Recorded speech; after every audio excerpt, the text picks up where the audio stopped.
Sir నమస్కారం sir. నమస్తే. Sir Nara Rohit గారికి ప్రధాని మోదీ గారు లేఖ రాశారు. అంటే రీసెంట్‌గా ఆయన తండ్రి గారు చనిపోవడంతో దాని సంతాపం తెలియజేయడానికి ఆయన ఒక లేఖ అయితే రాశారు. ఇలా అన్ని వైపుల నుంచి కూడా పొలిటీషియన్స్ నుంచి సినిమా వాళ్ళ దగ్గర నుంచి సంతాపం అయితే లభిస్తుంది. సో, విచారం వ్యక్తం చేస్తున్నారు ఆయా సోషల్ మీడియా ప్లాట్‌ఫార్మ్స్ ద్వారా. అయితే ఇంకొక చర్చ దీనిపైన జరుగుతుంది. అంటే నందమూరి ఫ్యామిలీ నుంచి ఎన్టీఆర్ గారు అండ్ కళ్యాణ్ రామ్ గారు ఎటువంటి స్పందన తెలియజేయలేదు, సంతాపం తెలియజేయలేదు. ఎటువంటి సోషల్ మీడియా ప్లాట్‌ఫార్మ్ ద్వారా వెళ్ళడం కూడా జరగలేదు. ఎందుకు? ఏం జరిగిందని చెప్పేసి ఒక చర్చ అయితే ఒక పక్క జరుగుతూ ఉంది సార్. మీరేం చెప్తారు సార్ దీనికి సంబంధించి? అంటే ఎన్టీఆర్ జనరల్‌గా ట్వీట్ చేస్తాడు ఇలాంటివి. ఇలాంటి సందర్భాల్లో జనరల్‌గా వాళ్ళు హాజరయ్యే ప్రయత్నం అయితే చేస్తారు. అయితే వాంటెడ్‌గానే వాళ్ళు ఈ పార్టీ యాక్టివిటీస్‌కి, అలాగే కుటుంబానికి సంబంధించినటువంటి యాక్టివిటీస్‌కి దూరంగా ఉంటున్నారు. తారకరత్న అంత్యక్రియల్లో వాళ్ళు పాల్గొన్నారు. నిజానికి ఆ ఇన్సిడెంట్ జరగగానే స్పందించారు, వెళ్ళారు. ఆ తర్వాత అక్కడ కొంచెం వాళ్ళని సరిగా చూడలేదు. అలాగే కొంచెం పక్కకి గెంటేసినట్టుగా వ్యవహారం నడిచింది అనేది కూడా వినిపించింది. అయితే వాళ్ళెక్కడ విమర్శలు చేయలేదు. ఇది కూడా మీడియా వచ్చినటువంటి కథనాలే. వాస్తవంగా అక్కడ ఏం జరిగింది అనేది ఎవరికీ తెలియదు. వాళ్ళు ఏమన్నా గాయపడ్డారా అనేది కూడా తెలియదు, కానీ వాళ్ళైతే అటెండ్ అయ్యారు. అయితే ఇలా ప్రతి సందర్భంలోనూ ఆ మధ్య ఎన్టీఆర్ కుమార్తె చనిపోయినప్పుడు కూడా, అంటే సీనియర్ ఎన్టీఆర్ కుమార్తె చనిపోయినప్పుడు కూడా వీళ్ళు వెళ్ళారు. నిజానికి అప్పటికే ఒక వివాదం నడుస్తోంది. అంటే ఎన్టీఆర్ హెల్త్ యూనివర్సిటీ పేరు అంటే మార్చినప్పుడు వీళ్ళు సరిగా స్పందించలేదు, అంటే కళ్యాణ్ రామ్ కాదు, ఎన్టీఆర్ సరిగా స్పందించలేదు అనేటువంటి ఒక విమర్శ తెలుగుదేశం పార్టీ కార్యకర్తలు మైకుల ముందుకొచ్చి అతని మీద విమర్శలు ఎక్కుపెట్టినటువంటి ఒక సందర్భం మనం చూసాం. అంటే దాదాపుగా నువ్వు కృతజ్ఞుడివి అనేది వాళ్ళు మెన్షన్ చేస్తూ మాట్లాడారు. నువ్వు ఏ పేరు పెట్టుకున్నావో ఆ పేరు తొలగిస్తే నువ్వు మాట్లాడే మాటలు ఇవే అని దాడి జరిగింది. ఆ దాడి తెలుగుదేశం నాయకత్వానికి తెలియకుండా జరిగిందని అనుకోలేను. కాన్షియస్గా ఒక అనుమతితోనే మాట్లాడారు వాళ్ళు. అప్పటి నుంచి కొంచెం వాళ్ళు ఒక స్టాండ్ తీసుకున్నారు. మనం ఎంతవరకు ఉండాలో, మన లిమిటేషన్స్ ఏమిటో మనం తెలుసుకుని ఉందామని. రెండోది, కొడాలి నానితో ఎన్టీఆర్కి ఒక రిలేషన్ ఉంది, అది స్టిల్ ఇప్పటికీ కొనసాగుతోంది అనేటువంటి ఒక అభిప్రాయం చాలా బలంగా స్ప్రెడ్ చేస్తున్నారు. ఇది అతను తెలుగుదేశం పార్టీకి రిజైన్ చేసి వైఎస్ఆర్సీపీలో చేరినప్పుడు బాద్షా అనేటువంటి సినిమా సెట్స్ మీద ఉన్నాడు ఆయన గెటప్ రివీల్ అయిపోతుంది అనేటువంటి కాన్షియస్నెస్ కూడా లేకుండా మీడియా ముందుకు వచ్చి చెప్పాడు. అంటే కొడాలి నాని వ్యక్తిగత నిర్ణయం, అది నాకు ఏమాత్రమూ సంబంధం లేదు, దయచేసి ఈ వివాదంలోకి నన్ను లాక్కండి, నా పేరు ప్రస్తావించకండి అని ప్రెస్ కాన్ఫరెన్స్ పెట్టి ఆయన విన్నవించుకున్నటువంటి సందర్భం మనకు తెలుసు. అయినప్పటికీ ఈ రోజుకి కొడాలి నానితో రెగ్యులర్గా వాళ్ళు మీట్ అవుతారు.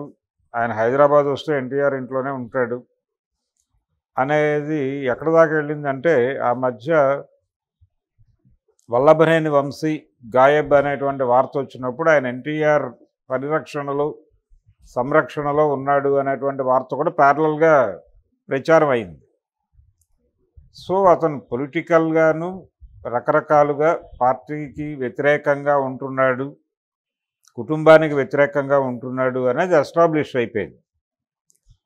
ఇప్పుడు ఆయన అయినప్పటికీ, ఇన్ని ఉన్నప్పటికీ వాళ్ళు ఎన్టీఆర్ వర్ధంతికి, జయంతికి, ఎన్టీఆర్ ఘాటుకి వెడతారు ఖచ్చితంగా. అలా తమని తాము ఒక ఏరియాకి వాళ్ళు రిస్ట్రిక్ట్ చేసుకున్నారు. ఆ రిస్ట్రిక్ట్ చేసుకున్నది స్పష్టంగా కనిపిస్తోంది. అలాగే చంద్రబాబు నాయుడు గారు ప్రభుత్వం అధికారంలోకి వచ్చి ఆయన ముఖ్యమంత్రి అయినప్పుడు విషస్ చెప్తూ ట్వీట్ చేశాడు. తను థ్యాంక్ యూ అమ్మా అని రిప్లై ఇచ్చాడు ఆయన చంద్రబాబు.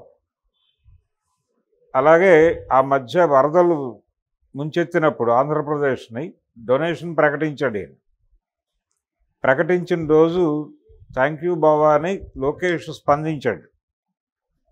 ఇలా ఇష్యూ బేస్డ్గా స్పందనలు ఉన్నాయి తప్ప ఏదైనా ఇన్సిడెంట్ జరిగినప్పుడు ఫ్యామిలీతో కలిసి అక్కడికి వెళ్ళటం అనే దగ్గర కొన్ని పరిమితులు పెట్టుకున్నాడు ఆయన. ఎన్టీఆర్ అలాగే కళ్యాణ్ రామ్ కూడా ఆ పరిమితులు పెట్టుకున్నారు. ఆ పరిమితులు పెట్టుకోవడం వలన వీళ్ళు ఎక్కడా కూడా వీళ్ళ ప్రెజెన్స్ ఉండడం లేదు. అలాగే చాలా కాలం క్రితం లోకేష్ వివాహం సందర్భంగా అంటే నిశ్చితార్థానికి అందరినీ ఇన్వైట్ చేశారు, ఎన్టీఆర్ని కూడా ఇన్వైట్ చేశారు. తను వెళ్ళాడు. వెళ్ళి కొద్దిసేపే లోపలుండి వెళ్ళిపోయాడు. ఈ వెళ్ళిపోయినది ఎందుకు అనే దానికి సంబంధించి ఎవరి దగ్గర సమాచారం లేదు, కానీ రకరకాలుగా లోపల ఏం జరిగింది అని కూపీలాగి బయట మీడియాలో వచ్చినటువంటి కథనాలు ఏంటంటే ఆయన లోపల సఫకేట్ అయ్యి వెళ్ళిపోయాడు అని. అంటే ఎవరు పలకరించట్లేదు, ఎవరు మాట్లాడట్లేదు, కొంచెం లోన్లీనెస్ ఫీల్ అయ్యి ఫైనల్గా ఒక విషయం చెప్పేసి హడావిడిగా వెళ్ళిపోయాడు, ఏదో పని ఉందని అనేది ఆ రోజున వినిపించినటువంటి మాట. అది నిజమా కాదా అనేది బయటకు వచ్చిన కథనాలను బట్టి తప్ప లోపల ఏం జరిగిందో ఎవరికి తెలియదు. అలాగే తారకరత్న ఇన్సిడెంట్ కూడా మీడియా రిపోర్టే తప్ప జరిగింది ఏంటనేది తెలియదు. రేపు పొద్దున వాళ్ళు కలిసి మళ్ళీ ట్రావెల్ అవ్వచ్చు. కానీ ఈ ఇన్సిడెంట్స్ అంటే వీళ్ళు ఎక్కడైతే కనిపించరో ఆ మధ్య ఎన్టీఆర్ ఘాట్ దగ్గర తను నివాళులు అర్పించి వెళ్ళిపోయిన తర్వాత నందమూరి బాలకృష్ణ గారు వెళ్ళారు. అక్కడికి వెళ్ళి ఆయన ఏదో రోడ్డు వైపు చూపిస్తూ చేతులు ఊపాడు.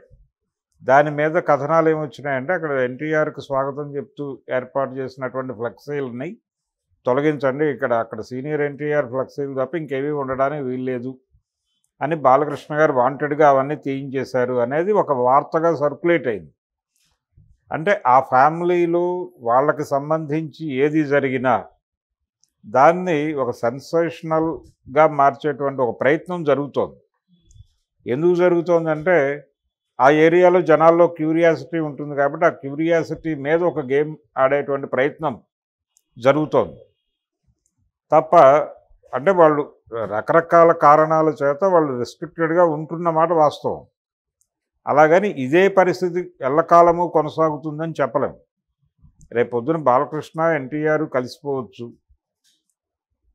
ఒక ఫ్యామిలీ అది, ఎవరు ఏమన్నప్పటికీ అది నందమూరి అనేటువంటి ఒక ఇంటి పేరుతో ఉన్నటువంటి వ్యవస్థ కాబట్టి రేపొద్దున అవసరమైతే అతను తీసుకురావచ్చు. దీని వెనకాల అనేక రాజకీయ కారణాలను కూడా కొడాలి నాని లాంటి వాళ్ళు ఎక్స్ప్లెయిన్ చేశారు ప్రపంచానికి.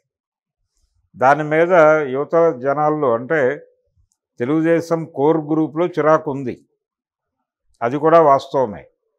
అంటే వాళ్ళు ఇండోర్ మీటింగ్స్లో చాలా స్పష్టంగా జూనియర్ ఎన్టీఆర్ మీద కొంత వ్యతిరేకత ఉంది. అలాగే ఎన్టీఆర్ కూడా అలాగని వాళ్ళని కలుపుకుని వెళ్ళే ప్రయత్నం ఎప్పుడు చేయట్లేదు. తన ధోరణిలో తాను ఉంటున్నాడు, తన లిమిట్స్లో తాను ఉంటున్నాడు, ఆ లిమిట్స్ క్రాస్ చేయట్లేదు. అలాగే ఎన్టీఆర్ శత జయంతి ఉత్సవాలు జరిగినప్పుడు కూడా దానికి మొదట ఎవరెవరు వెళ్ళాలి, ఎక్కడెక్కడ ఏ కార్యక్రమాలు నిర్వహించాలి అనేది ఒక సంవత్సరం ముందే ప్లానింగ్ జరిగింది. ఆ ప్లానింగ్ జరిగినప్పుడు ఆ సమావేశానికి తనకి ఇన్విటేషన్ లేదు, వెళ్ళలేదు. ఆ తర్వాత వాళ్ళు ప్రోగ్రామ్స్ డిజైన్ చేశారు. తెనాల్లో ఆ పాత రామకృష్ణ థియేటర్లో ఏవో ప్రోగ్రామ్స్ చేయాలి అనుకున్నారు, చేశారు. విదేశాల నుంచి అంటే అమెరికా నుంచి అల్ విజయలక్ష్మి గారు కూడా వచ్చి ఆ వేడుకల్లో పాల్గొన్నారు. ఇన్ని జరిగినప్పటికీ హైదరాబాద్లో ఉన్నటువంటి ఎన్టీఆర్ అయితే వెళ్ళలేదు, అక్కడికి వెళ్ళలేదు. అలాగే శకపురుషుడు పేరుతో వాళ్ళు కంక్లూడ్ చేస్తూ ఇక్కడ హైదరాబాద్లో ఒక సభ ఏర్పాటు చేశారు. దానికి అందరూ వెళ్ళారు ఇండస్ట్రీ నుంచి. అంటే ప్రతి కుటుంబం నుంచి ఒక ప్రతినిధి వెళ్ళాడు. చిరంజీవి కుటుంబం నుంచి రామ్ చరణ్ వెళ్ళాడు. జూనియర్ ఎన్టీఆర్, కళ్యాణ్ రామ్ వాళ్ళిద్దరూ ఆ వేదిక జోలికి వెళ్ళలేదు.